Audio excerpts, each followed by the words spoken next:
दोस्तों अब जो हमारा अगला है वो समावयवता है, जिसे अंग्रेजी में आइसोमेरिज्म कहते हैं तथा संतृप्त और असंतृप्त यौगिक किसे कहते हैं, इन सब के विषय में समझते हैं। सबसे पहले हम लोग समावयवता यानी आइसोमेरिज्म के परिभाषा को देखते हैं, उसके बाद एग्जाम्पल के माध्यम से इसको समझेंगे। तो यहाँ जो परिभाषा दिया है, दो या दो से अधिक यौगिक जिनका आणविक सूत्र समान होता है लेकिन उनकी संरचना भिन्न होती है, ऐसे यौगिक को समावयवी कहते हैं तथा इस क्रिया को समावयवता यानी आइसोमेरिज्म कहते हैं।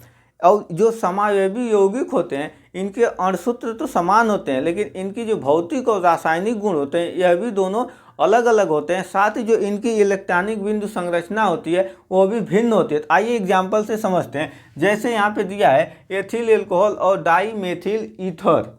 तो एथिल अल्कोहल का जो अणुसूत्र है C2H6O है और डाईमेथिल ईथर का अणुसूत्र जो है C2H6O है। यानी दोनों का जो अणुसूत्र है, दोनों के अणुसूत्रों में कार्बन, हाइड्रोजन और ऑक्सीजन के जो परमाणु है वो समान है, लेकिन जो इनकी अणुसूत्र की जो इलेक्ट्रॉनिक बिंदु संरचना होगी वह दोनों भिन्न भिन्न होगी। अब आइए आपको दिखाते हैं। हम लोग डाईमेथिल ईथर और एथिल एल्कोहल को इस तरह भी लिख सकते हैं, जैसे एथिल एल्कोहल C2H5OH लिख सकते हैं और साथ ही डाईमेथिल ईथर को CH3OCH3 इस तरह भी CH3 इस तरह भी लिख सकते हैं। अब इन दोनों का हम लोग इलेक्ट्रॉनिक बिंदु संरचना निकालते हैं। अब ये इसमें दो कार्बन है, तो यहाँ पे एथिल अल्कोहल का देखते हैं, कार्बन दो है, इसमें दो कार्बन। अब OH समूह जो एल्कोहल समूह है एक कार्बन से लगा हुआ, वो एल्कोहल समूह हो गया। अब हाइड्रोजन को व्यवस्थित कर देते हैं,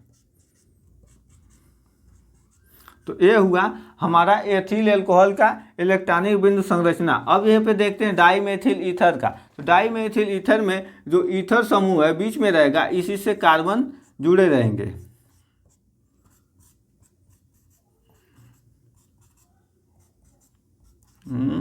देखिए अब दोनों का जो संरचना है, दोनों की संरचना भिन्न भिन्न है, लेकिन जो अणुसूत्र है, अणुसूत्रों में जो इसके परमाणु है अणुओं के, वह दोनों समान है, क्योंकि इसमें दो कार्बन 1 2 3 4 5 6 हाइड्रोजन और ऑक्सीजन के एक अणु। इसी तरह डाईमेथिल ईथर में भी दो कार्बन 6 हाइड्रोजन और एक ऑक्सीजन के अणु है। यानी इनके जो आणविक सूत्र है वो समान है, लेकिन जो इनकी संरचना है वो भिन्न भिन्न है। साथ ही इन दोनों यौगिकों के जो भौतिक और जो रासायनिक गुण है वो भी अलग अलग है। तो इस प्रकार के जो यौगिक होते हैं उस यौगिक को समावयवी कहते हैं तथा इस प्रक्रिया को समावयवता आइसोमेरिज्म कहते हैं। अब हम लोग समझते हैं कि संतृप्त और असंतृप्त यौगिक किसे कहते हैं।